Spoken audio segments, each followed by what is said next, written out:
Chhota Udepur police station ખાતે નોંધાયેલ છેતરપિંડી અને વિશ્વાસઘાતના ગુનાના કામના આરોપીને મુદ્દામાલ સાથે ગણતરીના દિવસોમાં ઝડપી પાડતી Chhotaudepur local crime branch Shri Sandeepsinh police મહાનિરીક્ષક વડોદરા વિભાગ તથા ઇમ્તિયાઝ શેખ પોલીસ અધિક્ષક છોટાઉદેપુર નાઓની સૂચના અને માર્ગદર્શન હેઠળ છોટાઉદેપુર જિલ્લામાં ગુનો કરી નાસ્તા પડતા પકડવાના બાકી હોય તેવા જિલ્લાના તેમજ જિલ્લા બહારના આરોપીઓની ધરપકડ કરી અસરકારક કામગીરી કરવા સારું Shri M.F. Damor police inspector local crime branch Chhotaudepur નાઓએ LCB સ્ટાફના પોલીસ કર્મચારીઓને સૂચના આપેલ,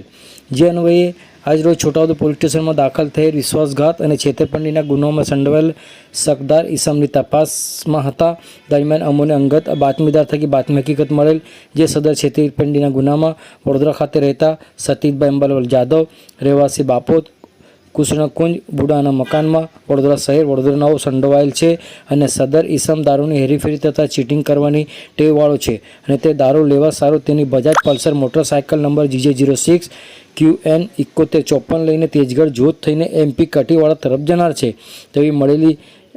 બાતમી હકીકતના આધારે તેજગઢ રોડ પર ગરનાળા પાસે બંને સાઈડે આજુબાજુ થોડા અંતરે વોચમાં ગોઠવાઈ ગયેલ અને થોડો સમય વોચમાં રહ્યા બાદ ઉપરોક્ત બાતમી મુજબની ભરમાળો ઈસમ તેજગઢ બજાર તરફથી જોત તરફ જતા રોડ ઉપર એક કાળા કલરની બજાજ પલ્સર મોટરસાયકલ લઈને આવતા તેની મોટરસાયકલ રોકવા સારું હાથ વડે ઇશારો કરતા તે પોતાની મોટરસાયકલ લઈને ભાગવા જતા તે રોડની ઉપર ઊભો કરેલ આડસ હોવાથી તે ભાગી શકેલ નહીં અને તેને પકડી પાડી તેની અંગ ઝડતી કરતા તેના પેન્ટના ખિસ્સામાંથી રોકડ ₹60,000 તથા એક ટચ સ્ક્રીન મોબાઈલ વિવો કંપનીનો V14 Pro મોડલનો મળી આવેલ છે, જે સદર નિશાનની તેની મોટરસાયકલના રજિસ્ટર નંબર અને કાગળો માંગતા તે પોતાની પાસે નહીં હોવાનું જણાવેલ તેમજ પોતાની પાસે રોકડ રકમ બાબતે પૂછતા તે ગલ્લા ટલ્લા કરી ઉડાવ જવાબ આપતો હોય, જેથી તેને વિશ્વાસમાં લઈ ધનિષ્ઠ અને ઊંડાણપૂર્વક પૂછપરછ કરતા તેણે જણાવ્યું કે સદર રોકડ તેણે આજથી આશરે 3 દિવસ અગાઉ છોટાપુર વસેડી ખાતે આવેલ નાયરા પેટ્રોલ પંપ ઉપર દેવગઢ બારિયા બાજુના માણસોની સાથે ઓછા ભાવે ડીઝલ વેચાણ કરી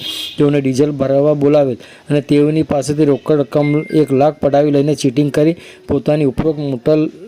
સાયકલ લઈને નાસી ગયેલ હતો. તે